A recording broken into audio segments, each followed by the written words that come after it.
de tempo de todo mundo. Eu agradeço aqui a participação de todo mundo aqui nessa reunião mensal da Câmara de Comércio e Indústria Japonesa do Brasil. Agradeço a presença de todo mundo em nome do nosso presidente, Sr. Gen Iwao, e agradeço também os nossos palestrantes que trouxeram aqui para a gente hoje temas bem interessantes, os quais eles vão comentar um pouquinho aqui com a gente. Tá? Vou pedir para que vocês deixem as dúvidas que os senhores tiverem para o final das duas palestras. A gente vai abrir um tempo aí para a discussão dos temas, tá bom? Então, para a gente não prejudicar o tempo de ninguém, vamos começar então com o Dr. Pablo Torquato. Ele é advogado e sócio do escritório Montauri Pimenta Machado e Vieira de Mello, que vai conversar com a gente um pouquinho sobre a averbação de contratos de fornecimento de tecnologia no INPE. Dr. Pablo, a palavra é sua. Obrigado, doutor Rafael. Gostaria de agradecer o convite e a honra de poder participar. Agradecer também à Câmara de Comércio e Indústria Japonesa do Brasil pelo convite e pela participação. Eu vou aqui compartilhar minha tela com a apresentação que a gente preparou aqui para essa oportunidade. Como o doutor Rafael adiantou, a gente vai falar um pouquinho hoje sobre a importância da averbação dos contratos de fornecimento de tecnologia junto ao INPI. Um passo a passo desse processo que é importante para as empresas, tanto as matrizes, a matriz japonesa, como suas filiais aqui no Brasil. O objetivo da nossa apresentação é falar um pouco sobre os contratos que envolvem transferência de tecnologia, que são divididos entre os contratos de marca, licenciamento de cessão de marcas, patentes, desenhos industriais, o fornecimento de tecnologia em si, serviços de assistência técnica e também os contratos de franquia. O tema ele é envolvido especialmente nas questões envolvendo a transferência de tecnologia entre a matriz japonesa e a filial brasileira, ou empresas também que não estão relacionadas societariamente entre si. Tá? Pode ser uma matriz japonesa com uma empresa brasileira que não tenha necessariamente uma relação societária com essa empresa japonesa. E aí a transferência de tecnologia envolve tanto a tecnologia desenvolvida para propriedade intelectual ou aquela adquirida de um terceiro, seja ele estrangeiro ou seja brasileiro. Para o detentor dessa tecnologia, os contratos de propriedade intelectual ajudam na amortização ou ressarcimento daqueles custos iniciais que a empresa teve, através do recebimento de royalties da empresa licenciada, e assim minimizando aquele risco de capital inicial e obtendo uma rentabilidade em cima desses ativos de propriedade intelectual. Para a empresa que adquire essa tecnologia através do licenciamento ou através de forma definitiva, ela tem um menor custo, porque ela não participa do desenvolvimento direto e ela já vem com o know-how de uma empresa já estabelecida. Então, a principal atratividade para a aquisição desse ativo de propriedade intelectual é o custo e há uma atratividade para a sua clientela. Tanto os ativos de propriedade intelectual, as marcas, patentes, desenhos industriais, eles no Brasil têm um registro no INPI, que é o Instituto Nacional da Propriedade Industrial, e ela é uma autarquia do governo federal responsável pelo registro dessas propriedades intelectuais, como também no registro ou averbação do contrato envolvendo essa propriedade intelectual, quando as partes entendem como pertinente tal averbação, o registro desse contrato. E a previsão legal para o registro do contrato, que é o nosso tema aqui, é o artigo 216 da Lei 9279. Essa lei é a lei que regulamenta toda a questão envolvendo propriedade industrial aqui no Brasil. E aí, por que averbar esse contrato no INPI? A gente tem 3 principais efeitos dessa averbação. O primeiro é a produção de efeitos em terceiros, para que terceiros tenham ciência de que existe um contrato averbado entre as partes. Ele também permite a dedutibilidade fiscal da licenciada brasileira das importâncias pagas a título de royalties e assistência técnica. E também, por último, ele legitima as remessas de royalties ao exterior. Então, quando existe um contrato de licenciamento, seja qual for a tecnologia, existe a obrigatoriedade, quando há remessa de royalties de uma empresa brasileira, por exemplo, para a matriz japonesa, que ele seja averbado no INPI e posteriormente no Banco Central. E aí, quais são os tipos de contratos averbados? Nós temos a licença de uso de marca, que é um contrato com autorização para o uso efetivo pelo licenciado de marca registrada ou depositada no Brasil.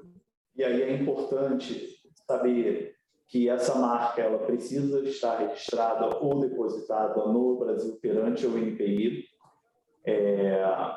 O contrato de cessão de marca, ao contrário da licença, ele tem o objetivo de ceder essa marca regularmente depositada ou registrada no Brasil, e isso implica na transferência da titularidade.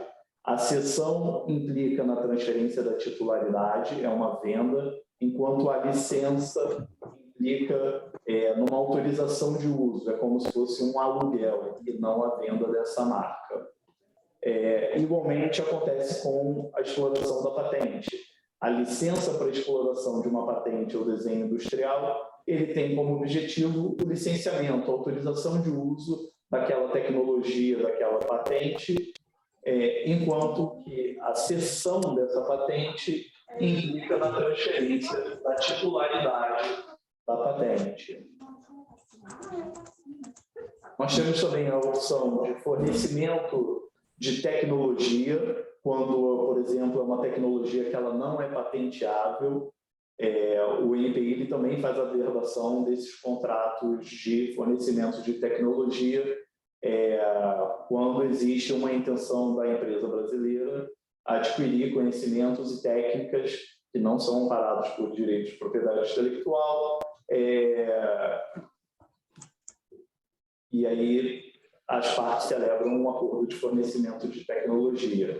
Também são averbáveis no INPI os contratos de prestação de serviços e assistência técnica, quando exige alguma execução ou prestação de serviço especializado por um técnico ou de uma empresa japonesa no Brasil. Esse tipo de contrato também é averbado junto ao INPI para que possa refletir os efeitos daqueles dedutibilidade, remessa de royalties para o exterior, o pagamento dessa fatura, por exemplo, desse contrato para a empresa japonesa.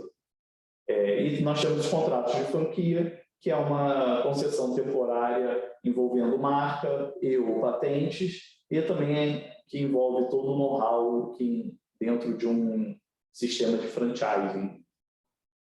Esse tipo de contrato também averbado no INPI. E aí nós temos alguns tipos de contratos que não exigem a averbação no INPI para a produção daqueles efeitos. E aí nós temos uma listagem aqui, taxativo, um rol taxativo, são um agenciamento de compras, serviços realizados no exterior sem a presença de técnicos, manutenção preventiva, serviços de reparo, conserto de máquinas e equipamentos, serviços de supervisão de montagem, homologação e certificação de qualidade de serviços, especialmente serviços de consultoria nas áreas financeira, comercial, jurídica, serviços de marketing também, e especialmente hoje em dia, e mais importante, aquisição, licença, suporte distribuição e treinamento relacionados a programas de computador, não são averbáveis no INPI. Eu deixei um link aqui na apresentação, acredito que a Câmara depois vai disponibilizar aos associados a apresentação. Tem um rol com todas essas contratos que não estão sujeitos à averbação no INPI. Eu trouxe aqui também um pouco das principais cláusulas que envolvem esses tipos de contratos, especialmente quando a gente tem a obrigatoriedade de levar esse contrato para averbação no INPI. E aí, as principais cláusulas, a gente começa com um preâmbulo, né, que é a qualificação completa dessas partes, os considerandos, que eu particularmente eu gosto bastante de usar os considerandos, porque ele traz um histórico daquela relação contratual, talvez não tão importante quando a gente está falando de matriz e filial, mas quando são duas empresas que não têm relacionamento societário entre si, é particularmente importante a gente especificar bem os considerandos para trazer um histórico do porquê aquelas partes estão assinando um contrato, porque elas têm aquele interesse naquele contrato.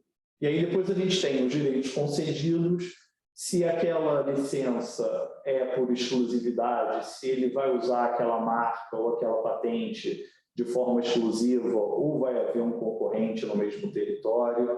A questão do território, se ele é um território nacional, se é um contrato global, se é um contrato só no território brasileiro, só numa região específica do Brasil, a permissão do sublicenciamento ou não, e se houver a transferência ao final do contrato desses direitos ou não. Outra cláusula importante é a questão da vigência e os termos de rescisão entre as partes, preços, formas e periodicidade do pagamento, se haverá direitos de auditoria e também quem vai arcar com os impostos e quais impostos incidem sobre aquela transação. Aqui na questão de preço, forma e periodicidade de pagamento, a gente tem sempre que ter em mente que quando o contrato prevê a remessa de royalty para o exterior, essa permissão somente perante a nossa lei é somente após a averbação do contrato. Então, a parte brasileira somente conseguirá fazer essa remessa após a averbação do contrato no INPI. Então, é importante porque, às vezes, as partes colocam uma cláusula de pagamento no momento da assinatura e, se houver a previsão de remessa de royalties, as partes devem inserir cláusula ou alguma previsão de que esse pagamento se dará inicialmente após a averbação desse contrato do INPI. E aí também é importante canais de venda, controle de qualidade dos produtos, publicidade, investimentos mínimos, responsabilidade das partes, uma cláusula específica sobre a propriedade intelectual, quem é o detentor daquela propriedade intelectual, qual propriedade intelectual está sendo licenciada e qual não está, e como será feito o enforcement caso haja alguma discordância entre as partes ou algum não cumprimento de cláusula contratual. A questão da confidencialidade e disposições diversas, garantias, declarações, se existe a previsão de seguro, notificações, solução de controvérsias, se vamos para o judiciário, se existe previsão de arbitragem e a lei aplicável. E também é importante os anexos do contrato, né? Quanto à averbação em si, que é o tema aqui da nossa conversa hoje, é importante as empresas observarem que os contratos eles são averbáveis no INPI, no máximo pelo prazo de vigência dos direitos de propriedade intelectual. Então, a gente tem ali uma marca que tem um prazo de vigência, quando registrada, de 10 anos. Se a gente tem um contrato de licença de marca, esse contrato deve estar previsto que, se ele não for por 10 anos, se ele for por 15 anos, que aquela previsão de vigência de 15 anos está relativa, associada com o registro da marca no INPI. Então, por exemplo, o registro da marca vigente por 10 anos, para ter a vigência do contrato por 15 anos, ele vai ter que fazer a prorrogação daquele contrato na diretoria de marcas daquela marca. No caso de fornecimento de tecnologia, especificamente, o INPI aceita que os contratos sejam registrados por 5 anos apenas, renováveis por mais 5 anos. E nessa renovação, o INPI pede que as partes comprovem por que aquela tecnologia não houve a concretização da transferência da tecnologia naqueles 5 anos iniciais. Então, ele pede uma explicação das partes e aí ele aceita ou não essa prorrogação por períodos adicionais de 5 anos. A remuneração relacionada a uma patente, ela retroage à data do início da verbação da licença, enquanto da marca, ele somente poderá ser cobrada royalties por aquela marca se ela for uma marca registrada. O INPI não aceita remessa de royalties ou pagamento de royalties por marcas ainda que não são registradas. Em todos os casos, a dedução fiscal e remessa de royalties somente pode ser computada a partir da data do protocolo da verbação do INPI. Então, isso é importante as partes observarem, como eu mencionei antes, que não pode haver o pagamento na data, por exemplo, da assinatura do contrato.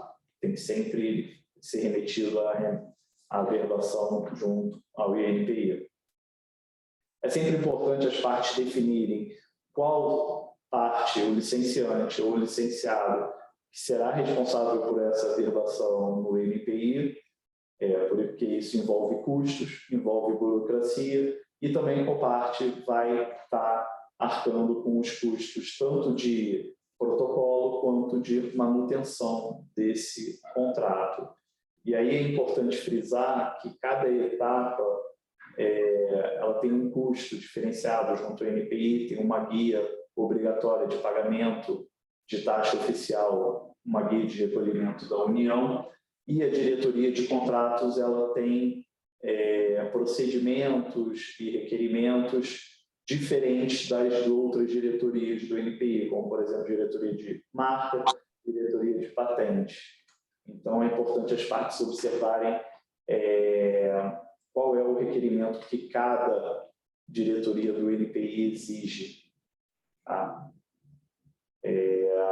Especialmente na diretoria de contratos, o INPI exige assinatura e rúbrica dos contratos, uma descrição completa dos direitos que estão sendo ali licenciados, existe a obrigatoriedade de você informar qual é o número da patente, qual é o número da marca que está depositada ou registrada no INPI. Não pode estar no contrato de forma genérica, tem que estar especificado o número daquele processo administrativo no INPI. E aí sempre observando as legalizações.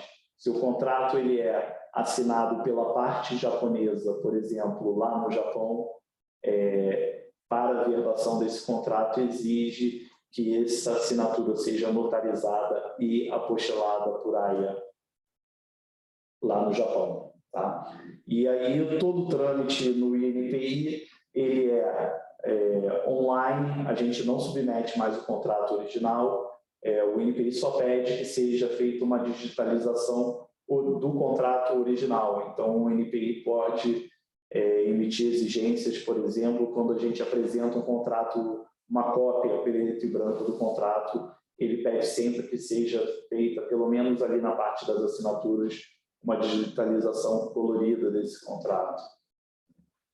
No caso de serviços de assistência técnica, o INPI pede um detalhamento ainda maior sobre o número de dias e horas trabalhadas por cada técnico e o valor que é cobrado por esse técnico, além da moeda, seja dólar, euro ou iene, para que seja feita essa verbação. Sobre a questão de royalties ainda, as despesas de royalties pela exploração de patente, uso de marca e transferência de tecnologia e assistência técnica, por enquanto, seguem as regras da Portaria 436 de 1958 e os artigos 363 e 365 do Regulamento do Imposto de Renda de 2018. No final do ano passado foi promulgada uma nova lei de câmbio, e a gente vai tratar aqui no finalzinho dessa apresentação, que mudou um pouquinho essa legislação que é bastante antiga. A dedutibilidade e também a remessa, ela varia de 1% a 5% da receita líquida, com a venda dos produtos ou serviços, dependendo da natureza da remessa e do setor econômico que as empresas estão encaixadas.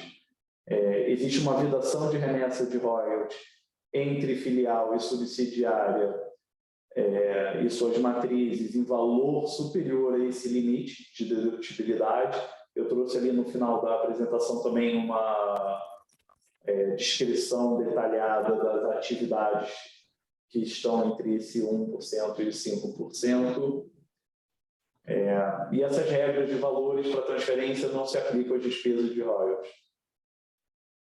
Então, aqui a gente tem algumas porcentagens: indústria de base, energia elétrica, por exemplo, 5%, combustíveis, 5%, comunicações, 5%, fertilizantes, 5%, né? Construção naval. E aí você vê que vai diminuindo um pouquinho quando a gente passa para a indústria de transformação, com produtos alimentares 4%, produtos farmacêuticos 4%, cimentos 3%, material elétrico 3%, e aí, como eu mencionei, existe uma nova lei promulgada no final do ano passado, em que foi revogado o limite para remessa entre filial e subsidiária, né, entre filial e subsidiária brasileira para essa matriz no exterior. Então, até dia 31 de dezembro desse ano, aquelas porcentagens ainda são válidas, permanecem em vigor, e a partir do ano que vem fica revogado esse limite. Tá? A remessa de royalties não fica condicionada ao registro ao Bacen, por enquanto ela continua sujeita ao registro da averbação do contrato no INPI, e a questão da dedutibilidade fiscal de tais despesas também não depende mais do Bacen, permanecendo ainda a obrigatoriedade da averbação desses contratos no INPI. É o que eu tinha para falar agora sobre isso. Eu deixei umas perguntas para o final, mas a gente pode fazer isso ao final da apresentação do Dr. Caio. Legal, maravilha. Dr. Pablo, muito obrigado pela apresentação, acho que foi bem clara, é um tema bem interessante realmente, acho que vai ajudar bastante aqui o nosso público.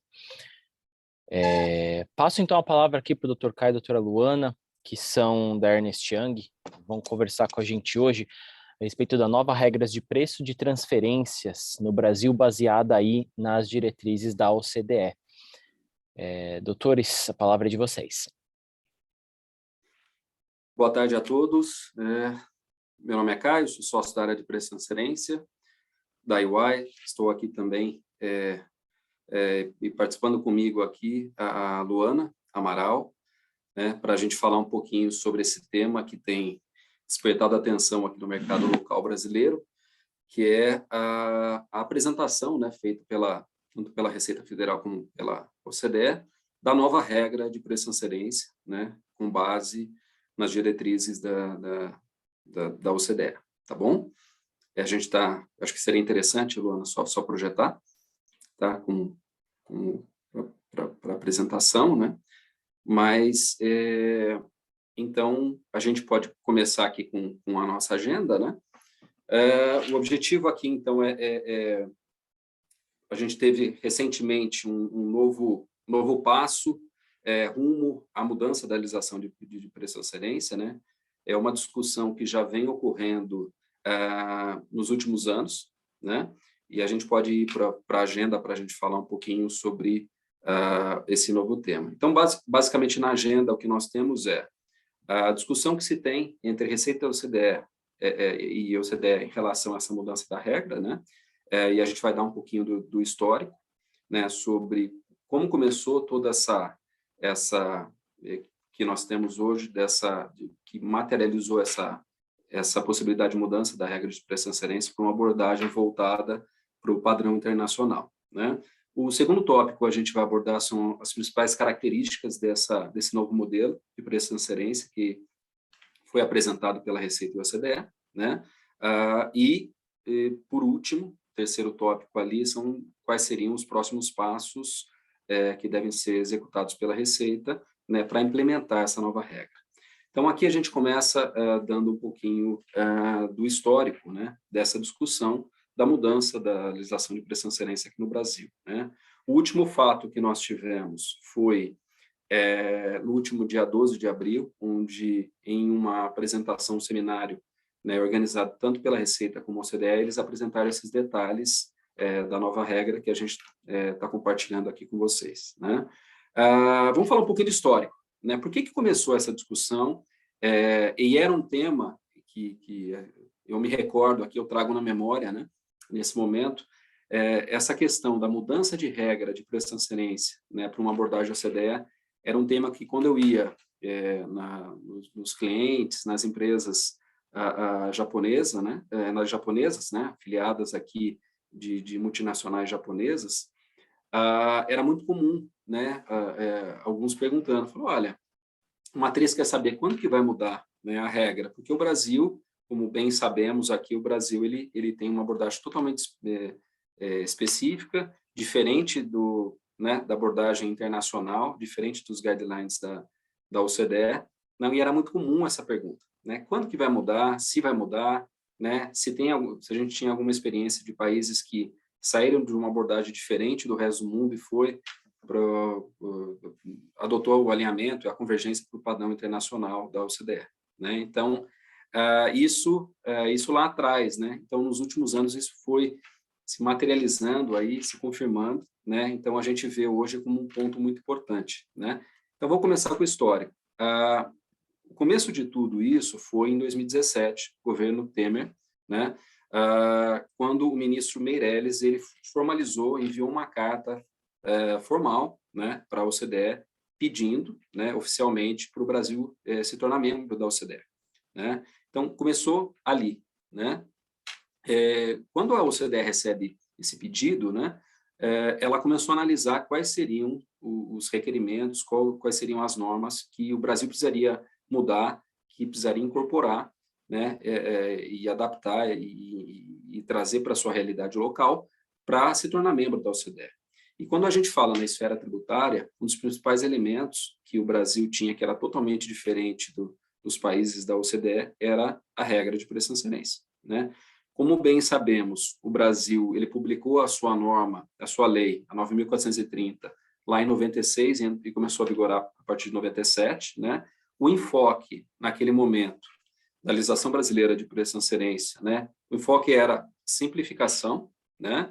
E testar as principais operações que eram realizadas pelas empresas brasileiras, né?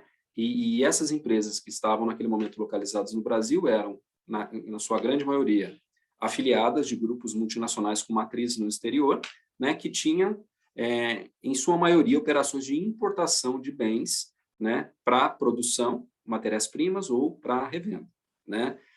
E a regra ela foi desenvolvida com esse enfoque, testar operações, especialmente envolvendo bens, né?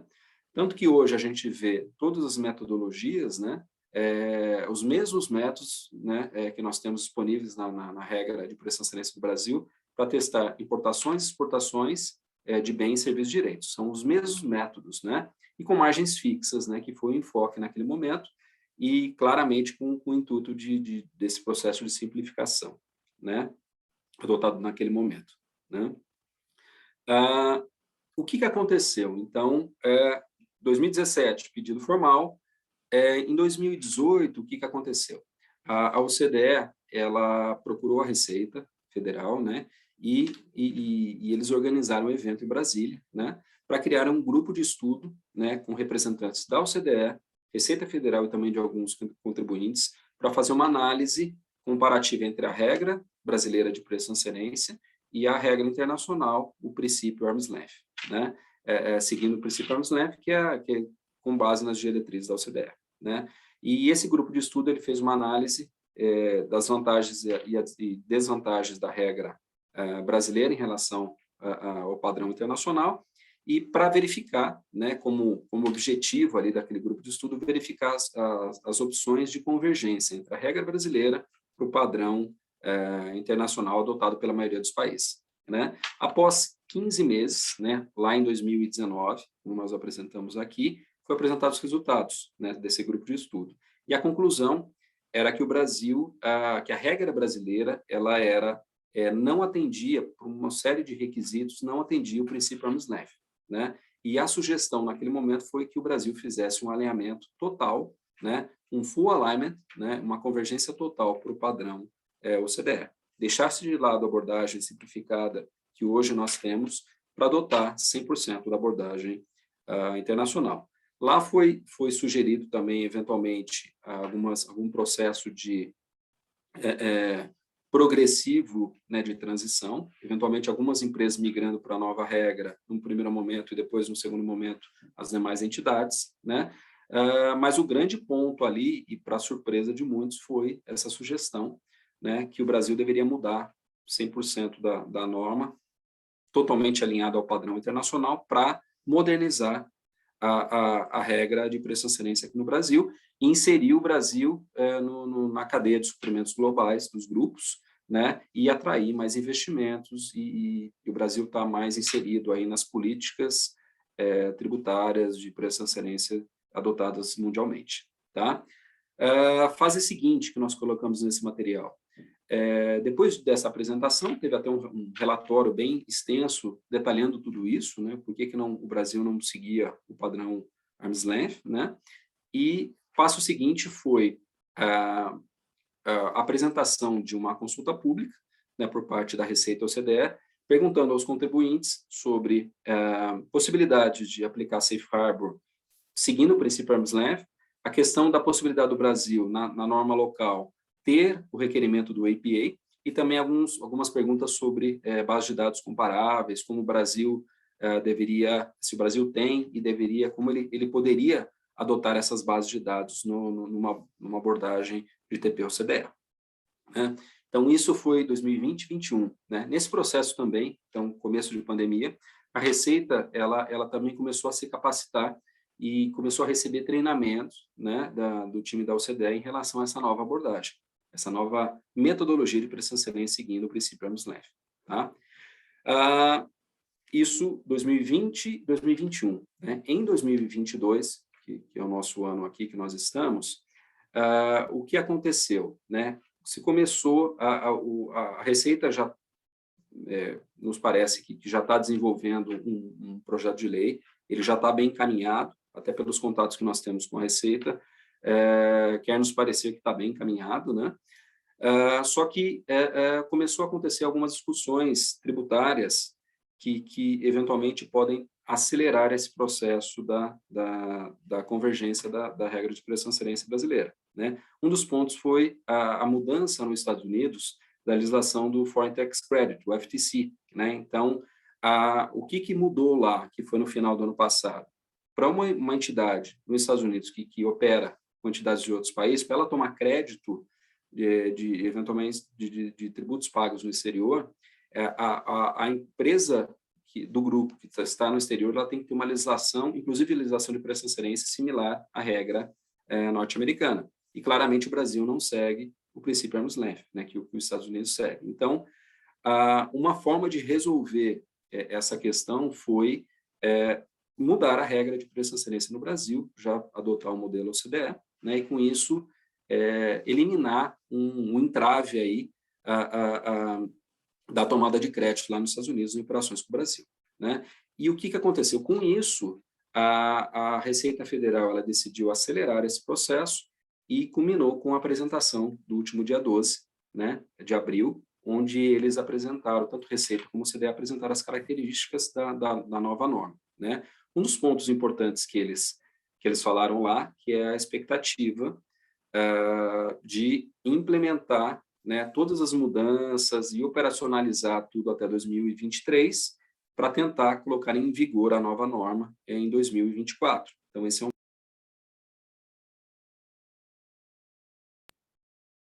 um tema importante, né, que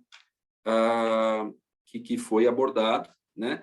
A gente sabe, nas últimas conversas com a Receita, que eles querem ter um draft da norma do projeto de lei pronto agora, em julho, né? Então, isso já foi reforçado e falado pela Receita. Então, a expectativa é que surja um fato, né? Esse fato novo aí em julho, né? E que depois eles submetam ao Congresso para as devidas aprovações, tá? Seguindo aqui em frente, na apresentação, a gente passa a mensagem importante aqui, que é a confirmação, nessa apresentação do último dia 12 de abril, que eles reforçaram que a regra nova de preço de excelência do Brasil ela vai ter o full alignment, ou seja, 100% alinhado com o padrão arm's length, né, com o padrão OCDE, os guidelines da OCDE. Aqui a gente aborda alguns temas que foram explorados, né, naquele dia da apresentação, né, seleção da parte testada, conceitos, do que vai ser o conceito de pessoa vinculada, como vai ser a forma de seleção dos métodos de transferência, né, as operações cobertas, terá uma ampliação, hoje a gente tem uma abordagem mais simplificada, né, operações financeiras a gente olha mais empréstimo, intangíveis é mais difícil analisar, então a nova abordagem ela é mais ampla, né? Ela contempla todas as operações intercompra, né? Então a gente vai explorar um pouquinho na sequência, nos próximos slides, o que a nova norma tende a trazer aqui, quando a gente fala de abordagem de preço de excelência, tá? Então a gente vai para o próximo slide, e eu passo a palavra para a Luana, né? Começar a falar aqui sobre cada aspecto aqui da nova norma de preço de excelência, com base nas diretrizes da OCDE. Obrigada, Caio. Obrigada. Antes de abordar cada um desses assuntos que foram tratados, trazidos pela Receita nesse mês de abril, acho que é importante ressaltar que o análise de ITP-OCDE é radicalmente diferente do que temos no Brasil hoje em dia. Por exemplo, para analisar as operações intercompany desde a perspectiva da OCDE, é necessário fazer uma análise não só da operação em si, mas do contexto econômico, da indústria, todos os aspectos relevantes dessa operação para poder aplicar o análise econômico. Então, partindo disso, vamos abordar cada um desses aspectos. Sobre a seleção da parte testada, por exemplo, hoje em dia no Brasil só é analisada a parte brasileira para fazer análise de preço de transferência. Essa seleção da parte testada desde a perspectiva da OCDE e no novo sistema proposto pela Receita, vai ser possível selecionar tanto a parte brasileira como a parte do exterior. Isso é completamente alinhado com as diretrizes do OCDE. O conceito de partes relacionadas, desde a perspectiva de preços de transferência, geralmente é mais amplo, não é somente as empresas que são do grupo, por exemplo. Então, aí pode ser incluído para terceiros independentes, mas que sejam residentes de paraísos fiscais, ou qualquer empresa que posseja poder de decisão sobre outra, mas não necessariamente capital. Então, conforme a Receita informou nesse mês de abril, eles estariam proporcionando uma lista, né, de potenciais situações de vinculação para a segurança jurídica do contribuinte.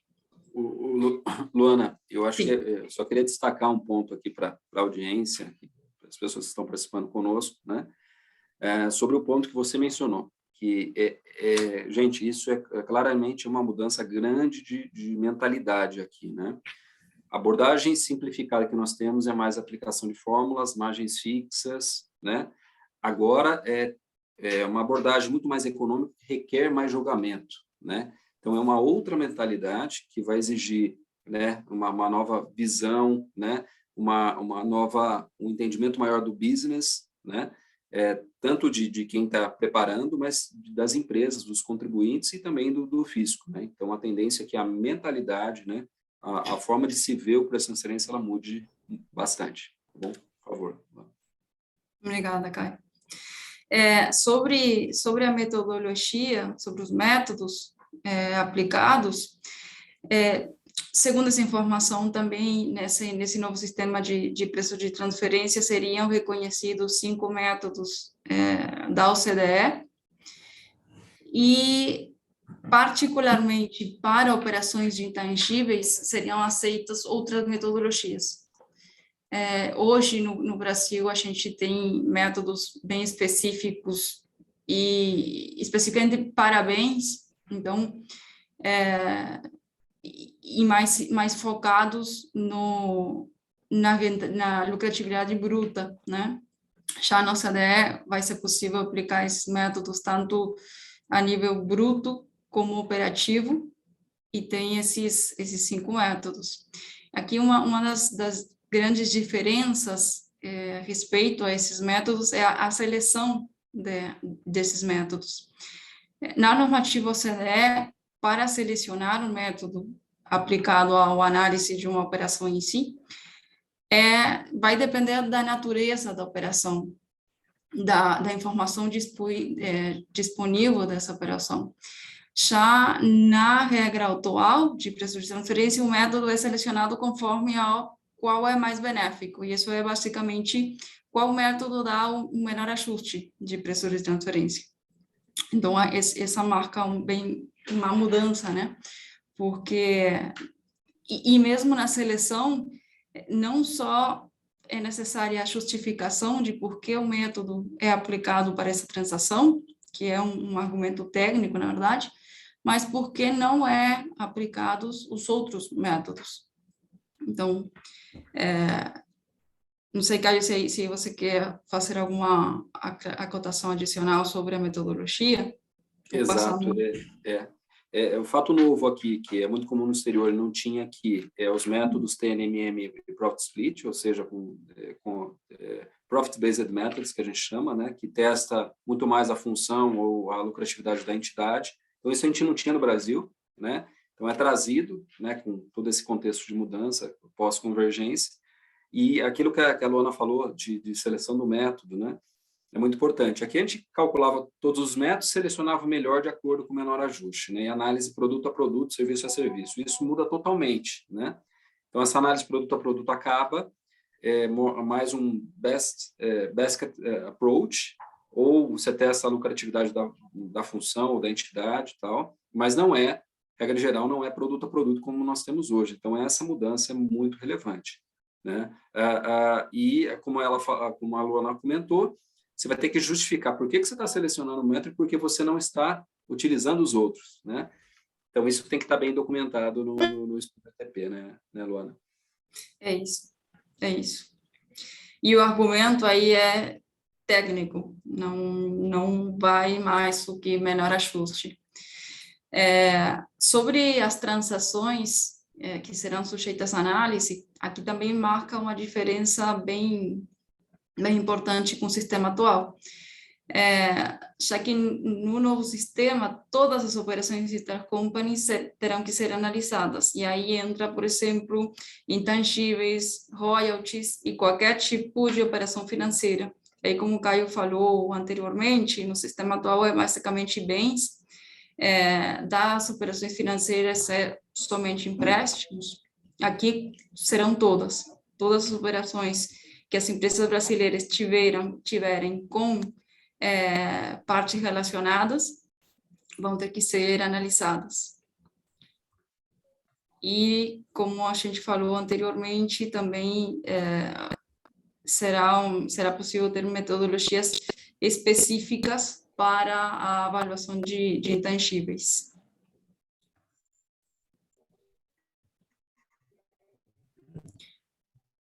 Sobre o análise de comparabilidade, eu mencionei no começo da apresentação que é importante ver e que é um aspecto que marca muito a diferença com o sistema atual.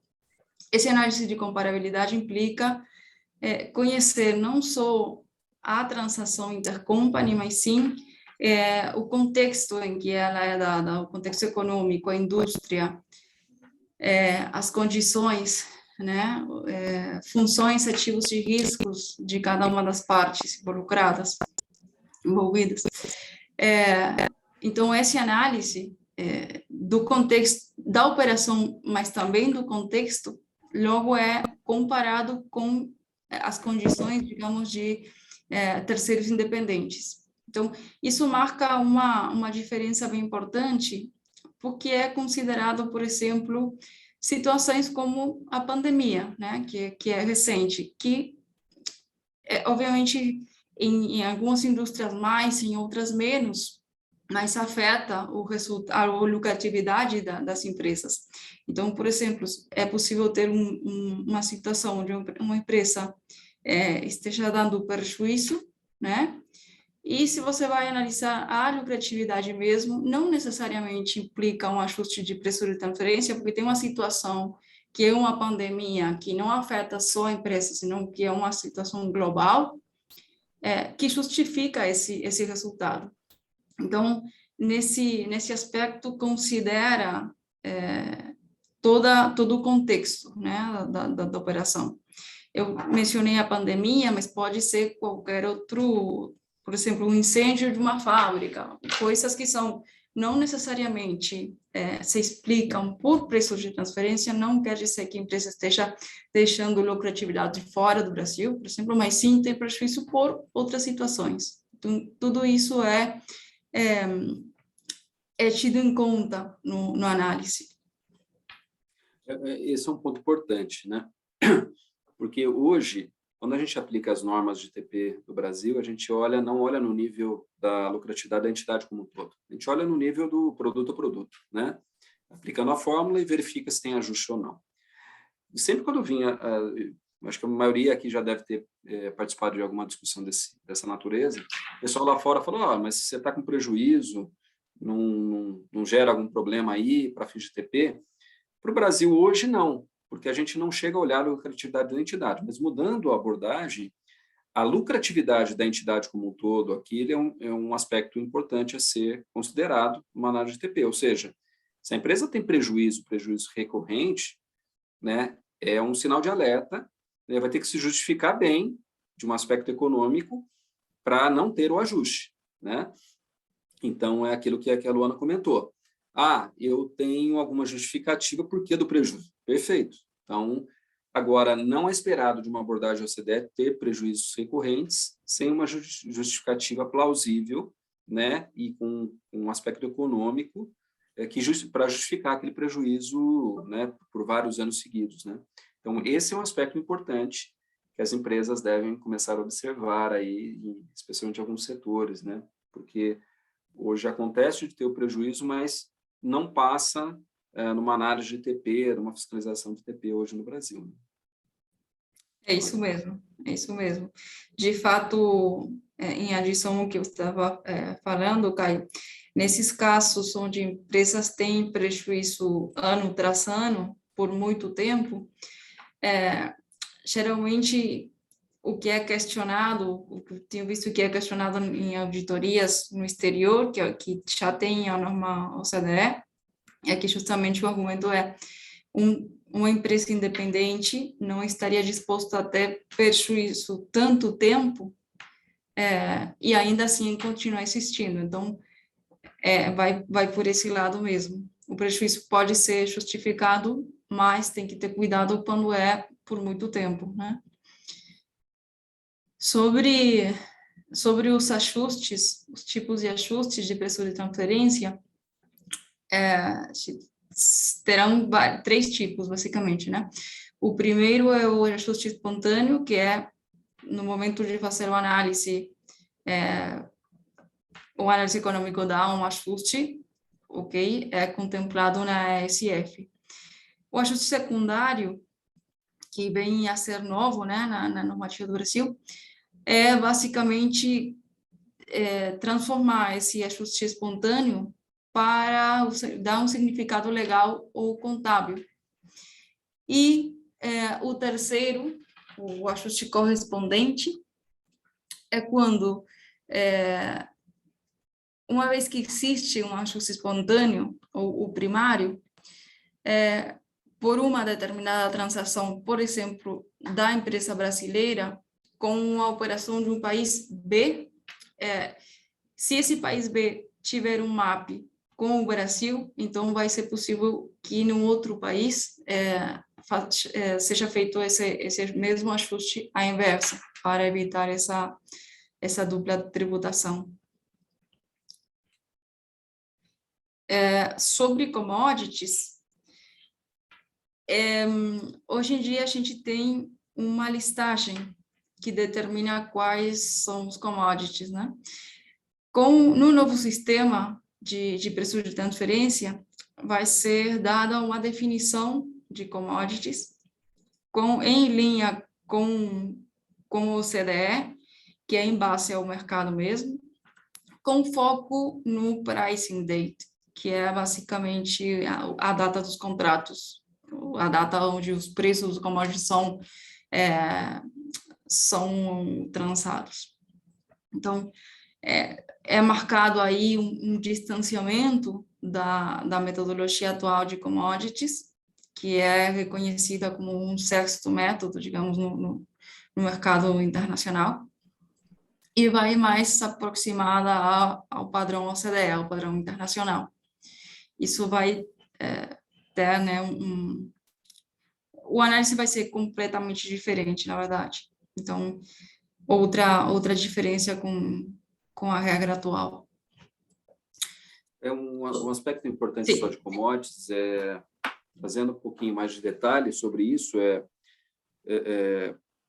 a princípio, né, o que vai ser o balizador aqui para verificar se utiliza-se um CUP que é que se baseia em cotação de bolsa ou vai para eventualmente avaliar outro método aqui. Então, a norma aqui, que segue muito o OCDE, ela traz essa flexibilidade, mas o balizador para commodity é se a prática de mercado, o mercado ou aquele setor, ele para precificar, ele usa a cotação de preços públicos de bolsa ou de publicações. Se os terceiros daquele setor, se é prática de mercado usar preços públicos de bolsa ou de publicações, então, daí, para se fazer uma análise de preço de transferência para aquele produto, deveria seguir, por exemplo, um CUP e cotação de bolsa e por aí vai. Caso contrário, não seja prática de mercado, seja difícil ou não exista para aquele produto, né? Daí a tendência é ter essa flexibilidade de tentar aplicar outro método, por exemplo, um TNML, né? Então, é muito a prática de mercado que vai definir essa questão, se vai para um CUP, CUP é o equivalente ao nosso PCI PSEX, né? Só que sem lista de bolsa, nada, né? Vão acabar essas listas, ou se teria a possibilidade de ir para um outro método aqui. Claro. É isso. Sobre intangíveis, que também é uma diferença bem importante com a regra atual, já que atualmente a gente não tem absolutamente nada sobre como analisar ou como incluir, né, no cálculo de preço de transferência as operações de intangíveis. Aqui, vários aspectos. O primeiro enquanto a definição. O novo sistema de preço de transferência dará uma definição de intangíveis alinhada ao conceito do CDE, que é bem mais amplo do conceito contábil de intangíveis. Isso quer dizer que, no momento de analisar os intangíveis das empresas brasileiras, do grupo em si, é possível que existam intangíveis que não necessariamente estejam contabilizados. Então, isso é um aspecto bem importante. E também em linha com a OCDE, fará foco nas funções DEMP, que a gente fala, que é basicamente no desenvolvimento, a melhora, mantenimento, proteção e explotação desses intangíveis. Então, todas as funções terão que ser analisadas, terão que ser identificadas para o análise dos intangíveis. Enquanto a metodologia não necessariamente será utilizado um dos 5 métodos da OCDE, senão que será possível aplicar metodologias específicas por conta da complexidade, né, dos intangíveis. E a regra do limite de dedutibilidade dos royalties terá que ser revisada. Isso a Receita também já comunicou, que vai revisar essa regra de dedutibilidade, por conta de que, ao ter uma análise dos intangíveis em si, de determinar quanto efetivamente será a remuneração por esses intangíveis, a regra de dedutibilidade fica obsoleta, né? Exato.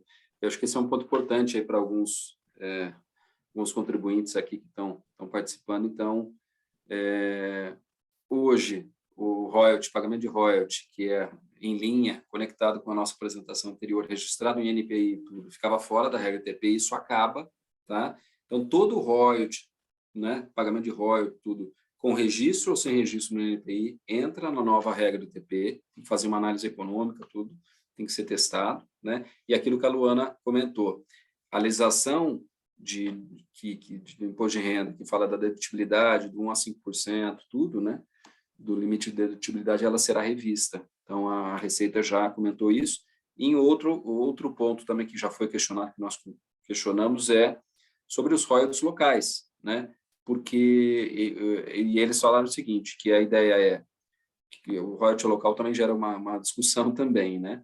Então, o que eles falaram é, primeiro, mudar a regra do TP para contemplar a operação cross-border, mas eles pensam que é importante para o futuro mudar a questão do royalty local também para ter consistência, né? Tá alinhado tanto a abordagem com o exterior também com referente ao royalty local também em operações domésticas, tá bom?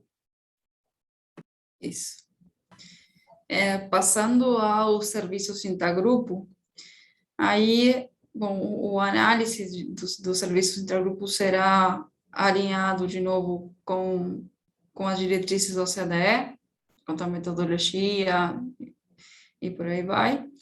E o novo, digamos, é que para os serviços os low value added, que são os serviços de baixo valor agregado, digamos, que são, por exemplo, back office e esse tipo de serviços, estariam dentro de um safe harbor.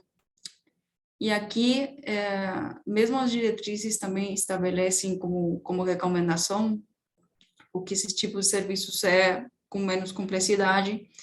Então, se entende que não é necessário esse análise, e sim determinar um safe harbor, que pode ser, por exemplo, uns 5%.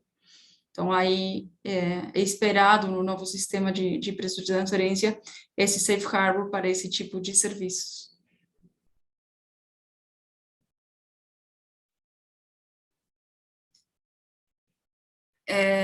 Sobre os acordos de contribuição de custos, os CCAs, é um conceito que hoje, na regra de hoje, não existe, então se incluirá esse conceito no novo sistema de preço de transferência, alinhado completamente com o conceito e os tipos dados pela OCDE, e basicamente o que dirá é que quando uma empresa brasileira tiver um acordo de contribuição de custos com o grupo, deverá ser retribuída, remunerada, conforme a sua contribuição no acordo. Aí não sei se você quer adicionar alguma coisa.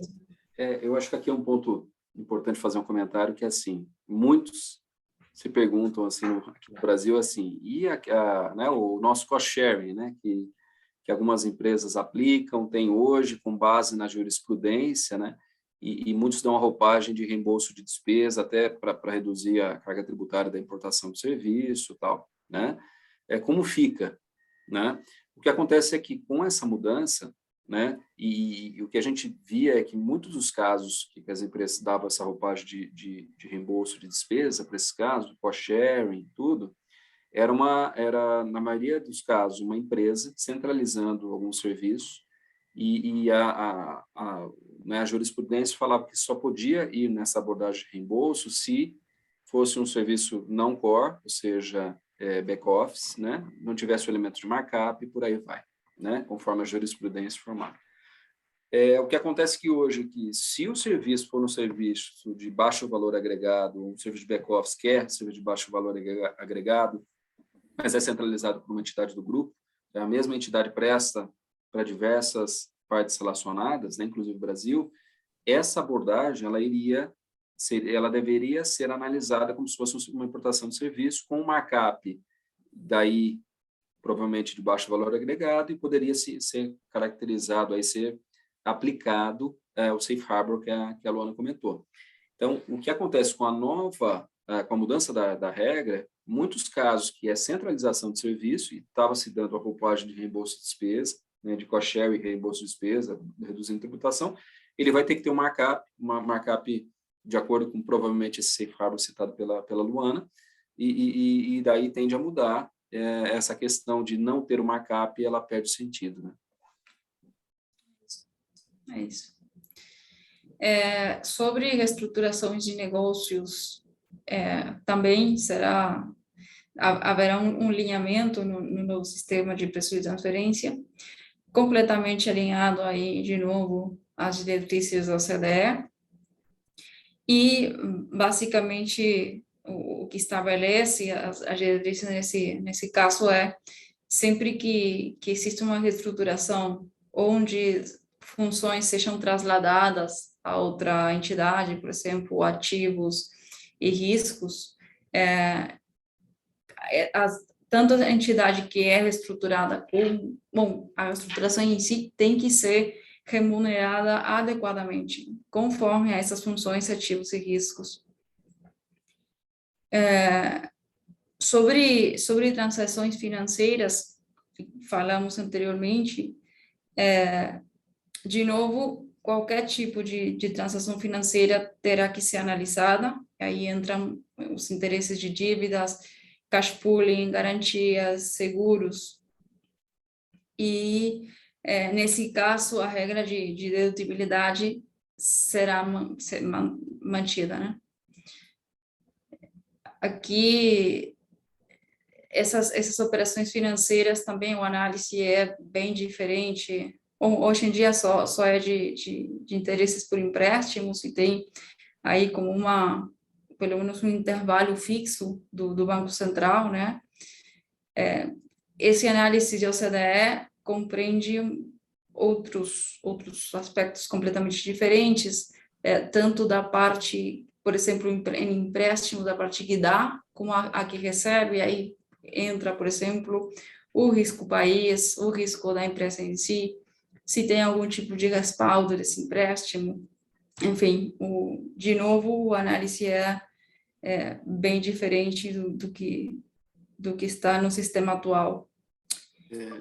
Só para fazer um comentário, então, é bem diferente mesmo, né? Hoje a gente tem aquela, ou se a taxa variável vai para uma abordagem LIBOR mais spread, se a taxa fixa em dólar ou em reais, regra atual, você vai para uma linha de testar com títulos soberanos, né?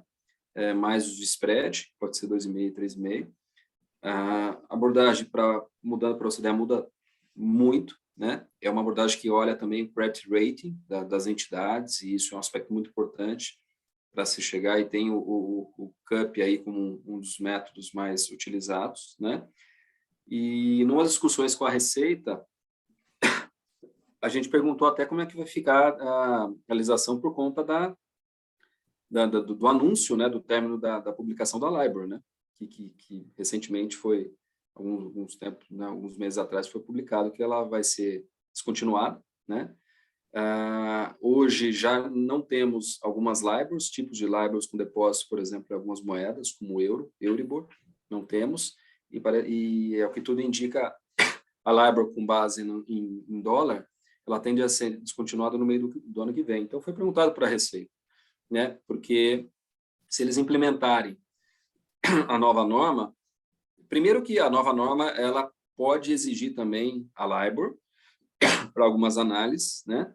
Mas mesmo assim, ela, se for implementada a nova regra em 2024, teria aí de 2023, meio do ano até o final do ano, um espaço aí que, né, se ela for de fato descontinuada no meio do ano, não daria para aplicar. Então, a gente perguntou se vai ter alguma taxa que vai substituir, né, para a abordagem atual, eventualmente até para a abordagem futura. E eles comentaram que eles estão analisando ainda, né, não tem nada definido, né, mas é uma questão aí que tem que estar no radar dos contribuintes, porque o anúncio foi que a LIBOR, com base em depósito, a LIBOR em geral, ela tende a ser descontinuada no meio do ano que vem, tá? Então, um aspecto a ser observado aqui. É isso. Enquanto a segurança jurídica, são dois aspectos, basicamente. O primeiro é uma estrutura com potenciais safe harbors. Aí, como falamos antes, o primeiro é sobre serviços. É possível também que para o amount B do pilar 1 também, só recordando aí que esse amount B é para atividades de marketing e distribuição relacionadas com a economia digital.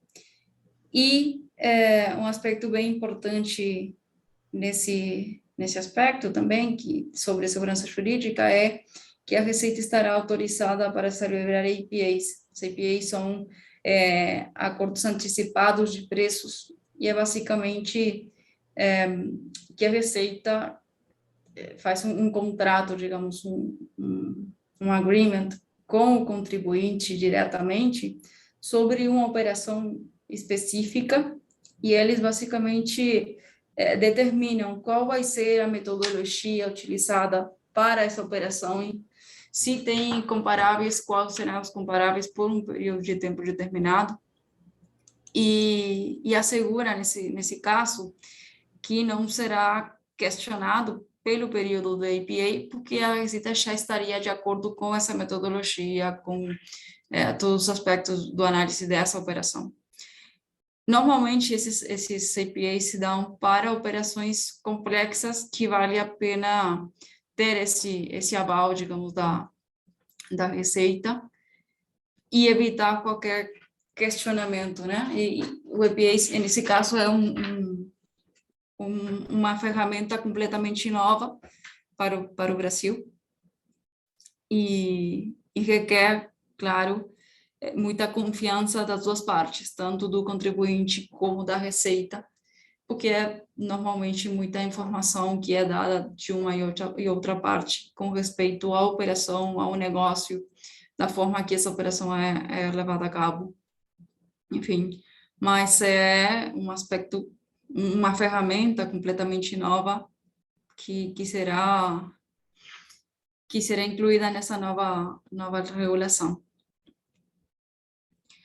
Sobre a documentação de preço de transferência, aí, indo um pouco mais ao compliance, também é um aspecto bem importante que marca muita diferença com o sistema atual. Essa documentação no novo sistema será dos 3 níveis de documentação que são estabelecidos nas diretrizes da OCDE. São basicamente o reporte país por país, que esse é o único que atualmente já está incluído na regra brasileira, e se adiciona o Master File e o Local File. O Master File, de fato, vocês devem até conhecer algum do grupo, enfim, mas é a informação geral do grupo em si, não necessariamente das operações intercompany de uma das companhias, das entidades. E contém informação, por exemplo, da estrutura acionária, do organigrama, dos intangíveis, se tem intangíveis, que entidades são as proprietárias deles, a forma de financiamento do grupo, como se financia, quais são as políticas de financiamento, informação financeira consolidada do grupo, especifica também se tem para algum país ou para alguma operação, algum tax ruling, mas é a informação geral do grupo em si. E é um relatório normalmente bem grande. O local file, que seria esse terceiro nível de documentação, contém informação da entidade local, não? E aí entra, por exemplo, a estrutura acionária local, as operações intercompany, que são realizadas por, nesse caso, a empresa brasileira, qual é o valor dessas operações, com quem, ou com que entidade do grupo são essas operações, a metodologia de preço de transferência aplicada, qual é o método, né, aplicado a cada uma dessas operações, e os que não são, por que não são aplicados, os comparáveis, a informação financeira da entidade local, em alguns casos também, dependendo da análise, a informação segmentada ou segregada para alguma operação em específico. Enfim, como vem, muita informação que será dada à Receita nesses 3 tipos de documentação, que será possível que ela veja não só a atividade da empresa brasileira, senão do grupo em si, onde é gerado esse valor para o grupo e onde efetivamente está quem faz a parte mais relevante, né, nessa cadeia. Então, essa é um aspecto que marca bastante também a diferença com a regra atual, que é basicamente só o cálculo que vai na SF e aí acabou. Não sei, Caio, se você tem algum comentário adicional sobre o compliance, sobre a documentação, senão já continuamos. Não, é só isso, exatamente, né? O Brasil hoje só tem o CBCA, agora vai ter o Masterfile e o Localfile, que é o equivalente hoje aos nossos cálculos de TP, né? Guardadas as proporções, né? Mas aqui vai ser uma abordagem econômica, tudo, um relatório, né? Ao contrário de hoje os cálculos, que é um Excel, né? O que a Receita fala é que os detalhes de como aplicar, de como fazer o compliance, se vai ter um filing, se vai ter entrega ou não, virão esses detalhes via ato normativo, regulamentação, né? Por exemplo, o idioma permitido para o Masterfile, por exemplo, isso tudo eles vão trazendo um ato normativo.